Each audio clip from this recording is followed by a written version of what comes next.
Tonight is Sunday, and if you're watching this, you probably already watched Payback.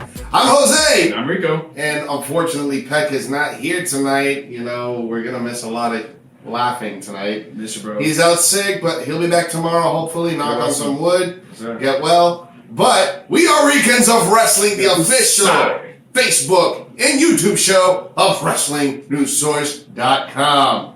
And tonight we're going to bring you the recap for Payback. Don't forget to follow us on social media. Subscribe to the little red button that's right down there. And follow us at Ricans of Wrestling, Twitter, Instagram, and Facebook. Twitter is to book that shit. Twitter is to book it. All day, every day. So, what'd you think of Payback tonight, bro? It was actually a really good pay-per-view. I actually really liked it. I have to agree. I liked it a lot. Unfortunately, for the opening segment of the actual pay-per-view. But for that first hour, it seemed to be like it was the Kevin Owens Power Hour. Oh, man. We got so much KO. It was great. I loved every second of it. He defeated Sami Zayn like I predicted. Yes, he did. And he took Byron into the middle of the ring, humiliated him, and got on commentating for the IC title match. It was great. He wore all these different hats today, man. No pun intended. He actually wore JBL's hat. Oh, yeah. He actually wore JBL's hat. It was great. I loved it. Yeah, so not only did he wrestle, he was an interviewer, essentially interviewing himself, commentating, and then wrestling again. But other than that, you brought this up earlier. It's really good to see this pay-per-view being held down with the younger generation. I loved it. And one thing that I mentioned at the beginning of the broadcast was like, you know, this is like the first pay-per-view where we're seeing all the new talent, except there's no Cena, there's no Orton, okay? You even see Sheamus. None of the League of Nations, or I'm sorry, the formerly known as League of Nations. Yeah. So we didn't see any of those guys. The only old school guy that was there was Chris Jericho. That was it. But beyond that, it was all the new talent. So and they held it down. They really did. So they did their thing. And it started off, unfortunately, wound up getting pushed to the pre-show, as I unfortunately thought it was going to. And you predicted it, though. But it started off with Baron Corbin versus Dolph Ziggler. Mm-hmm. And it was a decent match. I mean, people weren't that much into it. Granted, it was still, people still coming in. It's a pre-show. It was in Chicago tonight, so a lot of smarks were there, and there was a lot of support for both sides. Like, they gave Dolph Ziggler a big pop, they gave Corbin a big pop. Yep. And just as we thought it was going to be an easy win for Baron Corbin with his power, the lone wolf, unfortunately lost the speed of Dolph Ziggler. Yeah. With the quick roll-up. It seems like that was the theme, the quick roll-up theme. If you're not bigger than that person, you got to use your speed, and in order to do that, you have to take advantage of the quick roll-up. You know what, though? I'm getting annoyed with Dolph Ziggler. Really? I'm getting annoyed with him. Soon, he's going to have his hair like Rainbow. He's going to look like Rainbow Dash from My Little Pony. Maybe he is a brony. Maybe he's a brony. He's a spokesperson for the brony. I'm sure he is. I'm sure he's a brony. I'm not surprised he's with the New Day. You would. I know you were not feeling that pink hair at all. No, dude. You were not feeling those highlights. I thought I was watching an episode of Gem.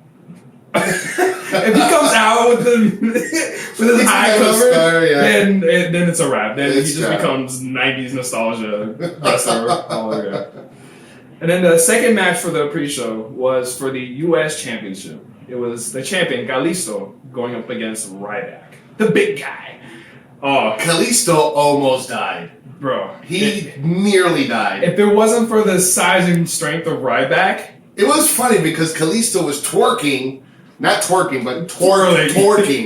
in middle air. He was doing his thing, and then as he was ending, he looks like he was about to land on his neck, and Ryback just went, whoop! It looked like it was gonna be a sweet move, but it looks like when he was getting over the rope, like it caught his shoulder, and that threw him off. So instead of going over the rope all the way, he was actually heading straight down towards the apron. Yep. Ryback was there. He took the hit, but he basically like put his shoulder between Kalisto and the apron, caught him, like took the hit and like pretend like he got hurt, but he really just saved Kalisto's life. He really did. He really did. But we do have to point out the one thing. So we got this prediction wrong as well. Kalisto retained. He continues to be the U.S. champion. Yep. Who knows what's going to go on with that? But we have to make notice. Ryback's entrance. Oh, yeah. I had to give props to Ryback's entrance because he... Stupid. Bro, the mocking the CM Punk intro. In Chicago. That was great. That was... That was like ultra heel move right here. Yeah, it was great. Already you knew he was gonna get booed the entire freaking match because of that. I feel bad for Ryback because I actually like him as a wrestler. He's pretty good inside the ring and for being a big guy like that. Yeah. But you know what? It's no. If you've noticed the trend, it's no longer the age of the big guy. It's all about the small, quick guy. Dolph Ziggler, AJ Styles, Finn Balor. Mm-hmm. Those guys are the ones that are really setting the standard for what a wrestler is supposed to be like now. It's no more the big guy anymore. Yeah, it's really, you don't see any of these like long, slow matches, just big guys just hammering down. Like we had like Mark Henry versus Big Shows and stuff like that. Mm-hmm. Yeah, you're right. It's about a more entertaining moveset, a more dynamic moveset, and guys that can do both. Yeah. Like, and you see that with guys like Kevin Owens, like a Big E. Yeah. Like a Ryback. Bigger guys now that are actually utilizing some high-risk moves, actually jumping off the top rope, actually doing a lot more springboard stuff. So Kevin Owens doing a frog splash from the top rope. The whale splash. The whale splash. That's a lot of weight coming down. So with those two matches, it led up to the main card. The very first match was for the tournament finals of the Tag Team Championship tournament for the number one contendership, sponsored by Bootios. They make sure you ain't booty. And speaking of booty, real quick side note. JoJo, that booty though. If y'all didn't check it out, check out Big E's Twitter feed earlier in the day. He is assembling the Bootios twerk team. So and JoJo fits in very nicely. Perfectly. It was funny because I was showing the video that Big E put up, and my wife's face was like, bro. The box was, no lie, sitting up straight on that booty. It was like, bam! It was amazing. She was definitely been eating her Bootios, bro. Yep. Man. Anyway, so actually, that booty is fantastic. Man, I think I just took that shit in my brain. I see what you did there, and I applaud your efforts for doing it. So for the first match of the main card of the evening, we had the Vaudevillians versus Enzo and Cass. So we had an all NXT final in this number one contenders tag team tournament. Unfortunately, it was a very, very short match. Very scary, actually. Very, very scary. Yes. So what ended up happening in the match was during the match, probably the first 5 minutes of the match, what's that guy's name with the Simon Gatch, the Broadway Bro Stash. The Broadway Bro Stash. Broadway, whatever. As our wonderful friend Pac, who is not here, always says. But the Bro Stash Broadway guys, so he threw him to the rope. Enzo tried to do a baseball slide under the rope, but he got caught on the second, forced him kind of like a ricochet type of deal, bouncing his head really hard off of the mat, and as soon as he touched the ground, his eyes were lit. He was done. Out. It was really scary. Yeah, it looked like Simon Gotch was too close towards the ropes when he went for that move. Yep. It looked like it should have been as simple as a slide out, but yeah. So Enzo hit the middle rope with his head, ricochet off the mat, and his eyes crossed. Like when they show the replay of it, like you see his eyes just turn sideways, and he was gone. Out. He was like right underneath the apron too. So of course everybody knew something was wrong. Cass ran out to the side. The ref jumped out. The new day was they actually opened the show. Yep. And they were actually in the corner. They weren't at commentary, but they were like in the little corner. They were next eating to the, pizza, eating popcorn. They were on Facebook. They were actually on Facebook Live, and they were live streaming from there. But as soon as the incident happened, they cut the broadcast. They stopped everything. Yeah, the phones were down, and you just see the looks on every single person's face. Like Xavier Woods looked incredibly worried. Big E and Kofi seemed like did that really just happen? Like everyone was hoping he was okay, so he had to get carried out of the stretcher. So that match unfortunately ended in a no contest. So there was no winner for that match. But so nobody wins. Nobody wins. So hopefully Enzo get well soon. Good news is they were giving us updates throughout the night. Yep, he was speaking and moving all of his extremities, and they did diagnose him with a concussion. Yeah. And per WWE policy, they need to pass their concussion test or stress test. Yeah. So that can mean a while out for Enzo Amore. And we know how strict WWE policy is when it comes to their wellness policy. And with the concussions, he can be out for about a good month or two, depending if he passes his stress test or not. So good luck to Enzo Amore, man. Get well soon, man. We want to see you back out there, bro. Like, we missed chanting along already. We were all in that chant this time. Well, speaking of chanting along, you know who had a lot of chants tonight? Kevin Owens! That is right. The next match of Kevin Owens! Sami Zayn versus the Prizefighter himself, KO. Kevin Owens. So, unfortunately, because of the injury, that first match ended short. But what kind of worked out was they extended this match. Yeah, they took on a really long time. Definitely the best match of the night, and it wound up being the match of the night, I would say. My book is definitely. Twitter was on fire tonight for that match. Twitter was loving the match. Twitter was loving Owens. Owens has such a huge presence on Twitter. It's ridiculous. He does not care. He has no filter. He's who he is, man. He's not lying about who he is. I called it too. I told you he was gonna beat Sami Zayn. I told you he was gonna pop a powerbomb him. It was so back and forth. You just never knew what was gonna happen. It really was. So it really played well to their storyline because of the whole, the history that they had, the whole 14, 15-year history, everything that they had in NXT and the independent circuit. It all kind of came to fruition in this match because a lot of times they would reverse the moves because they knew it was coming. Like, even moves that you don't normally see all the time, they wound up reversing them, and that shows you how well they know each other. Oh, yeah. And that's what led to being able to extend this match so long, but still keep everyone so That's why they're so good in the ring with each other. They work so well together. You have the kayfabe side where they're actually, going at it with each other. I'm pretty sure behind the scenes they're still best friends. But that's because, and that's how they can produce such amazing matches, that chemistry. It's like witnessing The Rock and Stone Cold. It's like witnessing Shawn Michaels and Undertaker, or Shawn Michaels and Triple H. It's that type of caliber that these new guys are bringing, man, and it's unbelievable. You can just tell they had that conversation beforehand. This is our first time having a match at a WWE pay-per-view event. It is time for us to steal the show. Let us show them all what we can do, and they did it. Yep. They freaking rocked the house down. And just like we were alluding to earlier, even after the match, even after KO picks up the win, forces Byron Saxton to come in and interview him.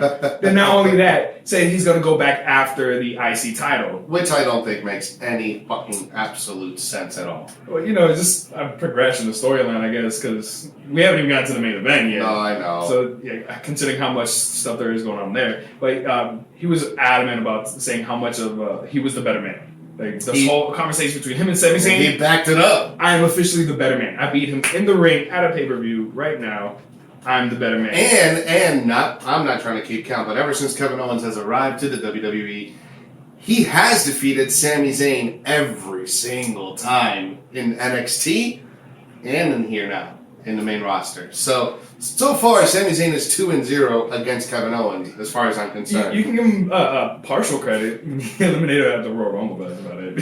That's the only thing he has up on Kevin Owens. That's the only sad That's like part. a fraction. I know. Just try to give him a little bit of credit here. But in the middle of the interview, he again said that he was going to go after the IC title, his rightful IC title, which he claims he still hasn't really lost. So because of that, he's going to do commentary on the next match.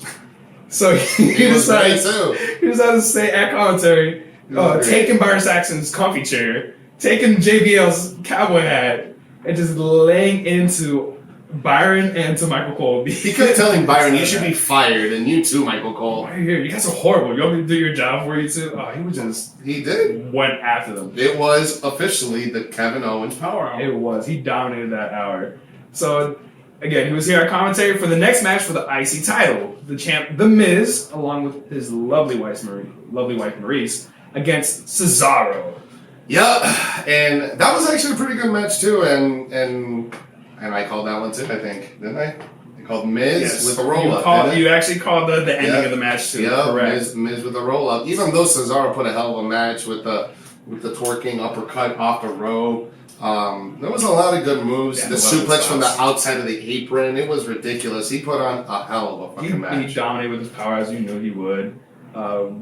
Even the Miz hit the skull crushing finale at one point. Yeah. He still couldn't keep Cesaro down. Cesaro kicked out of that, man. Cesaro's one tough son of a bitch, bro. But he had the Miz after he spun around like what, 19, almost 20 times? 20 times. In that swing? Cesaro swing 20 times. And then he puts him in the crossface. And just as the Miz is about to tap, Sami Zayn had came out and attacked Kevin Owens at commentary. Mm-hmm. So, of course, while they're brawling in the middle of this match, they somehow get on the apron because, reasons. So, with them both being on the apron, the ref gets distracted to try to stop them. Because why not? Miz taps out, ref doesn't see it, Cesaro gets up, tries to stop and pushes them both off, but as soon as he does that, that's when Miz takes advantage. Gets the roll-up. Hits the roll-up, and then gets the win. But that should be interesting with those four guys now leading into Extreme Rules. So I guess we'll talk about that a little bit more on the drink booking. So.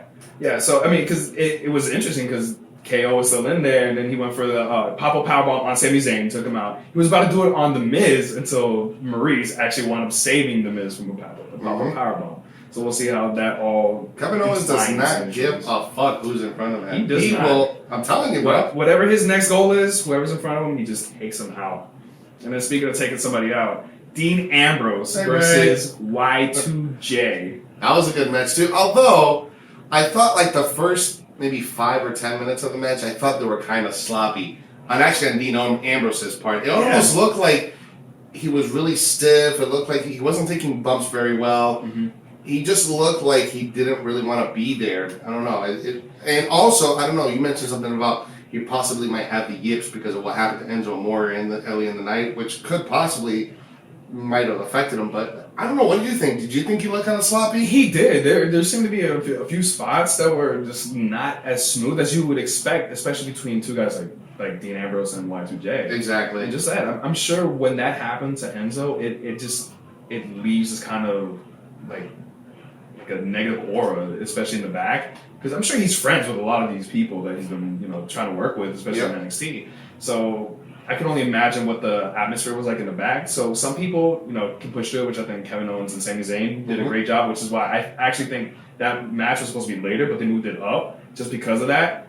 Like, I think that was a really great way to try to reclaim the pay-per-view, like not try to focus so much on the negative, but have this really great match to kind of put it back on a positive spin. Mm-hmm. So maybe it did affect Dean Ambrose. Maybe he was supposed to go. He was loose, and then he didn't keep warm or something like that. Maybe he got a little tight afterwards.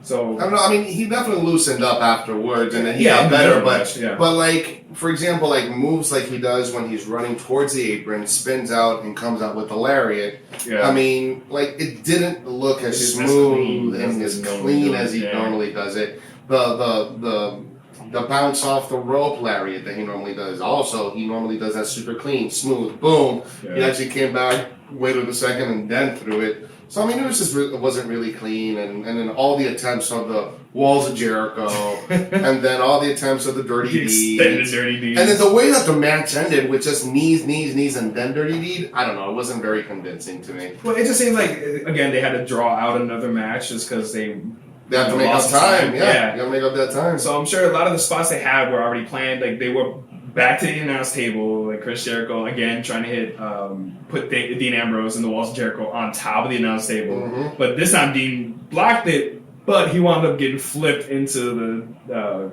not even the timekeepers there. I think it was. They called it. That's what they call it. So he got flipped in there. Dean Ambrose almost whipped on everything and almost landed straight on his head. Just. Because I guess today, it was really easy to get injured. But we're definitely in a new era, the injury era, bro. But at least for this match, me and Peck finally both get on the board because we had predicted Dean Ambrose winning with the Dirty Deeds. You did. So that's Jose with 2 points, and then me and Peck with 1. So you already got the early lead, man. But what? But the next match became very interesting. It was for the WWE Women's Championship match with the champion, Charlotte, along with her father, the Nature Boy, Ric Flair. And Natalya with her uncle, the executioner of excellence. The best there is. The best there was. And the best there ever will be. Bret, the Hitman Hart. You know what, though? Peck texted me earlier as the match was going on, and he's like, bro, Bret looks a little... He looked a little rough. He looked a little rough. He's aging. I mean, Ric Flair definitely aged. I mean, yeah, after that incident in, what was it, in Atlanta, or what airport was that? I think so. Was it Atlanta? Most likely. Yeah, Atlanta. After getting drunk, stopped, oh God. But it was a weird match, just because Natalya didn't look smooth. Like, it didn't look like Natalya knew what she was doing in the ring, and that's so unusual for her. Yeah, I'm guessing, maybe she got a little bit anxious. You have Uncle Bret right there in your corner the entire time. Yeah. So I'm sure, like, the spot's going on there, like, oh, yeah, I'm supposed to do this. Oh, wait, I want to make him proud. Like, the whole time she wanted to make him proud, so she kind of, like, maybe lost track. But they had some really good spots between the two. Yeah. Until the ending, which I guess became a very poetic ending. Yep, with the Chicago screw job.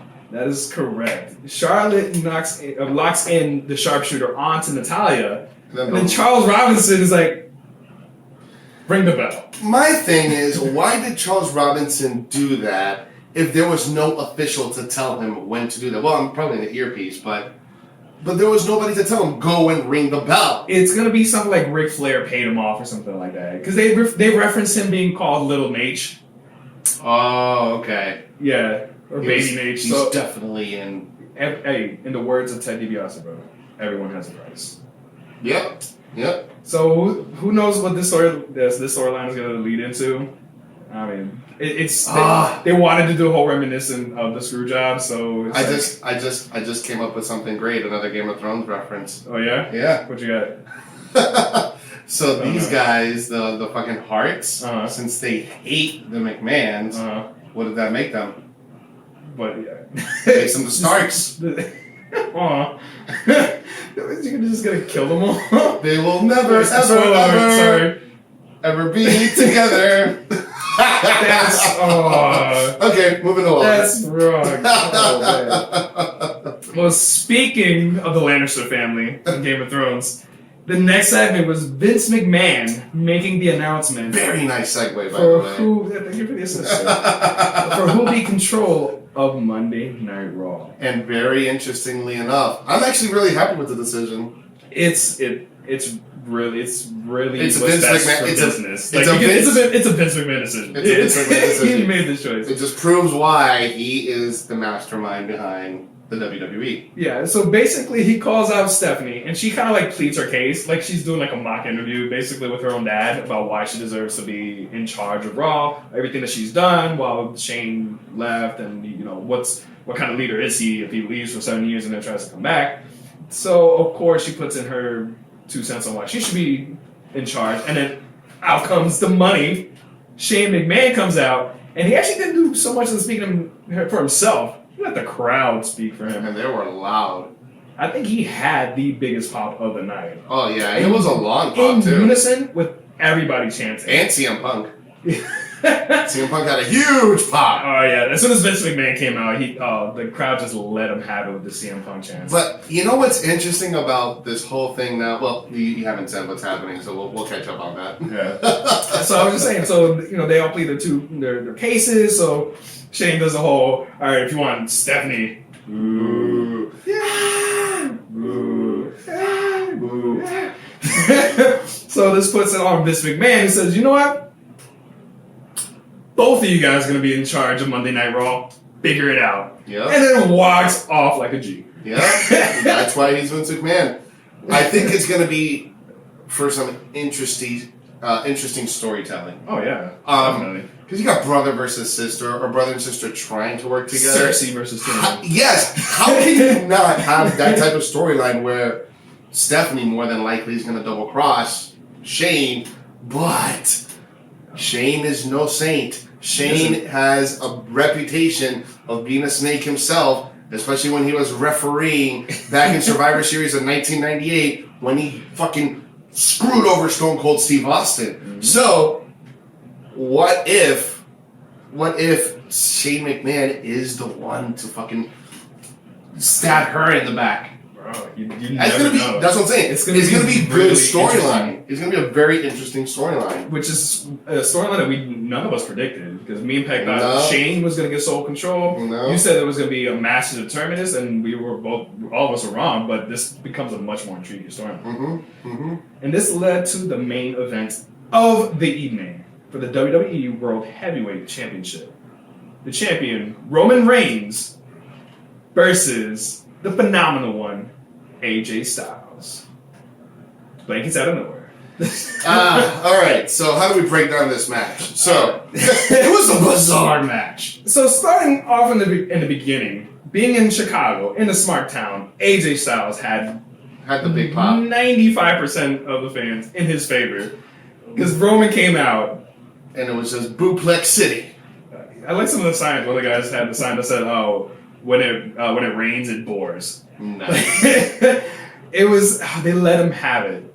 But as the match went on, he started winning some people over. He did. It was weird. They were saying like, "You can't wrestle. Like, Roman sucks. You can't wrestle." They were just, and then they were like, "Roman sucks. Roman sucks." They were just going in on him, and then as the match progressed, it was like, all right, like he's putting more of himself out there in this match, so people started, you know what? He's actually holding his own against AJ Styles, somebody that's had so much experience, not only here in the U.S. but overseas with different promotion. Mm-hmm. So he started warming up to the idea. So unfortunately, the match ends in a countout because they were both on the outside. AJ Styles hit like the phenomenal forearm. Oh, that was a good spot, by the way. Yeah. So that was a great spot. Outside the ring, he's leaned up against the announce table. AJ Styles hits the phenomenal forearm through Roman through the announce table. Yep, it was great. And you know what is funny, that none of the announcers were there. Like, they knew it was going to happen. They were like already all spaced. Like JBL was out in the corner over there. They were all spaced out. It's AJ Styles, because he could have easily like flown over them. They're all worried that he's going to completely miss the table and hit them. Yep. So once AJ finally gets up, he tries to pull Roman inside. The ref is counting 9. He rolls into the ring. 10. Ding, ding, ding. The winner by count out, AJ Styles, but still champion, Roman Reigns. But then, here comes the money. Shane McMahon came out. So then Shane McMahon came out, and he was like, no. That might have been okay in the old era, but now in the new era, we're going to make things good. Mm-hmm. So this match is going to restart with no countouts. Yep. So they went at it again. Yep, finally Roman Reigns gets back into the ring. AJ Styles keeps laying him down. Like, keeps putting him down. They keep going at it. So again, the crowd gets back into the match, still chanting for AJ, but now you hear some more people actually going for Roman. Yeah, well, I just found that kind of weird. And at the same time, I mean, like you pointed out, it looked like he did get injured a little bit. Yeah, like his hamstring was really hurting him. Yeah, I think that kick, the leg kick that AJ might have given him, it might have, maybe he wasn't prepared for it, and he didn't check it correctly. Yeah, something. There's something going on with his leg, so we'll keep an eye out for that. And like the fans notice it. So like when you see somebody that's fighting through this pain to continue having this match, it's already gone, a good amount of time, but he's going through the pain and he's visibly injured, and he's still putting on a match. You kind of win some people over. Mm-hmm. So AJ Styles is going for another phenomenal forearm. So he jumps off the top, but Roman catches him with the hook. It looked like it could have been a gut shot, but they called it a low blow. Apparently it clipped him on the cup. So AJ Styles sells it. He's getting, my nuts hurt. Ref counts it out. DQ. The winner by disqualification, AJ Styles. But still champion, Roman Reigns. And then Stephanie Enzo. So then she one-ups Shane McMahon after that. And then she announces that the match will restart as a no DQ match. Mm-hmm. So now they're both outside. That's right. They keep fighting. And then Vince McMahon comes out and says, it's going to be a falls count anywhere. No, that didn't happen. I just figured out that. No, actually, that was no. progression. He come out, he's like, let the hell in the cell be. Yeah, and then out of nowhere, the cell comes down. They all get back inside now. So, so match continues. So it's now no count out, no DQ. And just as it looks like Roman Reigns is starting to get the upper hand, out comes Gallows and Anderson. We were like waiting, like when's this guy come out? Mm-hmm. So they come out. They land the Boot of Doom, which is officially the move now. The Booty Doom is when when Gallows has him up in the fireman's, and then Anderson comes to a super kick or whatever, the big boot. So that lays out Roman. So AJ goes for I think that's when he did it, right? The 450, the springboard 450, and then Roman countered with the knee. Oh man, so that must have hurt because he landed flush right on those knees. On top of the knee, and AJ was like, still the momentum was still going forward too, so it kind of like add that extra weight on top of that. So of course they can't let their cousin get taken out in a 3-on-1 match. So the Busos, they come out to save the big cousin, and the match continues. It looks like AJ Styles is about to win when he hits him with the forearm. And just as he's about to count 3, Roman's leg right on top with the bottom rope. This time he touched the rope. That was kind of heelish of him, don't you think? Oh, man. He had a few heelish spots. So, like when he put him on the top rope and then slapped him off. Mm-hmm. Like, I was like, all right. Yeah. That's a little something. Or when the Usos came out and then AJ was also on the top corner and then he pushed him off. Yeah. So he pushed him off onto the sea of the 4 guys on Gallows, Anderson, and the Usos. That was probably the most entertaining part of the match. Because then Roman gets up. Her hamstring and all. And it becomes Super Roman. Super Roman takes flight up in the sky. It's a plane. No, it's a Samoan that's being hated by everybody. But he lands on top of you think it's everybody. And so he gets up, all jacked from having landed that move, into a phenomenal forearm off the barricade. It was like one thing after the other, after the other, boom, after the other. So it all got us intrigued, like, oh shit, like what can happen? Like now it's kind of, you know what, maybe it's not so one-sided anymore. Yeah. Like anything could really happen. So they finally get back into the ring. AJ goes for another phenomenal forearm. This time Roman Reigns ducks it, bounces off the ropes, spear for the 1, 2, 3, which we all predicted. Yep. So that ends this pay-per-view with you with 2 points and me and Peck with 1. So you got the early lead. I got the early lead by 1. It's only by 1, but hey, I'll take it. Hey. But overall, it was... Also, one thing that they announced at the very end of the pay-per-view, a meeting between the Lannisters, the McMahons. So they decided to already book the main event for Extreme Rules, and it is another rematch between AJ Styles and Roman Reigns. Mm-hmm. So, what does that leave us now? For 3 weeks, they got a story to build up. That's so, let's walk into the dream bookings. That's right. So my question, so leading off of that, with Extreme Rules, and kind of given the matches and the way that they ended tonight, it seems like it's going to be a lot of rematches, but with added stipulations that can be built up over the next 3 weeks. So if you were creative, give me a couple or a few matches that you would like to see booked with a special stipulation. It can be either the match tonight or even some that you saw kind of building up leading into this. I would like to see, for the WWE title, since it's already AJ and Roman, let's make that a ladder match. Okay. I'd like to see that. Ladder matches are always very entertaining. And I think the ladder match is so unique just because there can only be one winner. There's no DQs. There's no countouts. Anybody can interfere, but there could only be one clear winner. Yeah. And those 2 guys will go to hell with each other in order to be the winner. And I think that'll make some really good wrestling. I mean, just AJ Styles having to do a 450 from the top of the ladder, that would be freaking amazing. You know, just shit like that.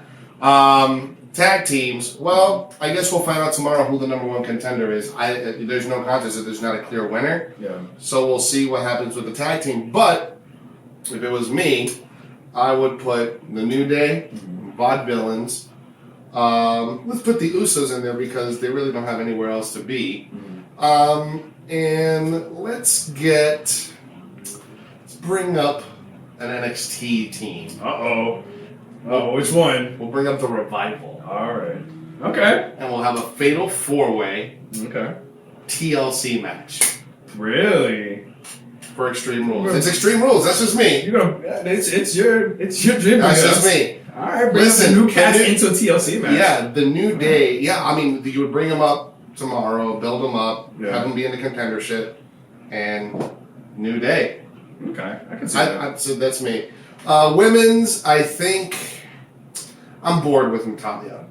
I'm really bored with Natalya. Okay. So I think we need to see someone new. I think we should give Emma a chance. Really? I think Emma being heel now, I think would be good for her to start, getting into that title picture. Yeah.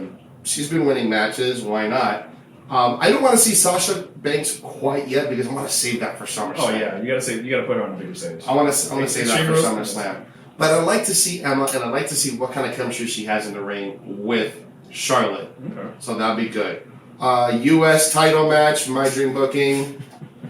I didn't say. Well, we can leave that regular.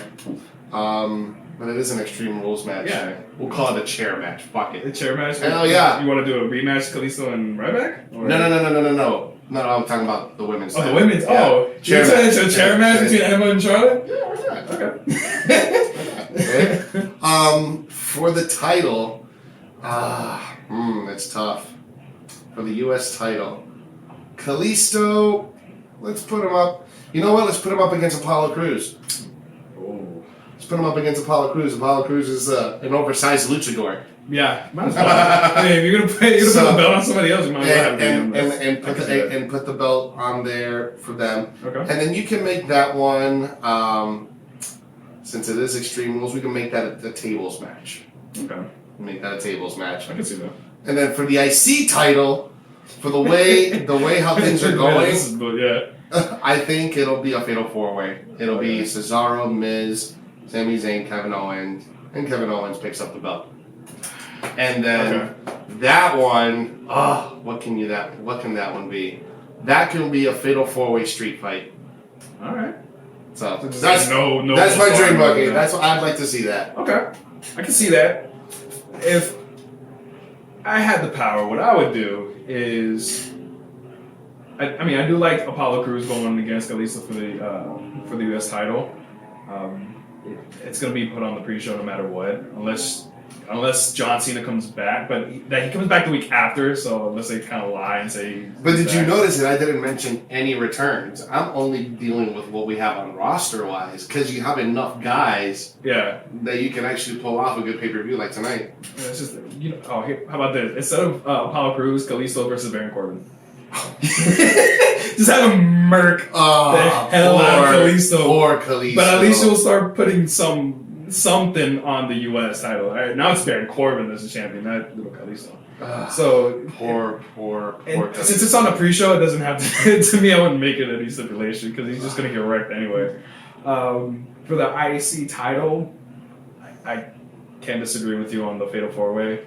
Might as well make it a street fight, but I see The Miz still retaining just because of how good he is as a heel. Plus, we want to see Kevin Owens move on. Or there's going to be something more between him and Sami, but either way, I think Miz actually holds on to the title for a little bit longer. Okay. So I think he would walk away. I like it. For the women's title, I would actually I was just thinking about this, best out of 3. Okay. Like a 3 stages of hell match. Nice. That's actually a good idea. So you can have like the first one just like as a regular singles match. The second one, I wouldn't want to make it a stipulation. Probably like you can even put like I don't want to say a ladder match because I want it to end. Basically, I want it to end in a submission match, and like that's the only way you can win the women's title because it would get to that third fall. And who would be her opponent? Natalya. I also do with Natalya. You still do with Natalya? Just because I want to protect Sasha, so I wouldn't want to put her in anything too dramatic. No, exactly, not yet. I mean, she'll probably.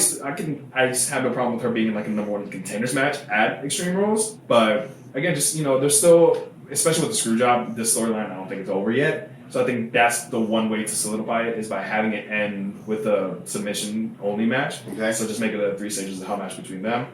And then for the WWE Championship, I would say a cage match.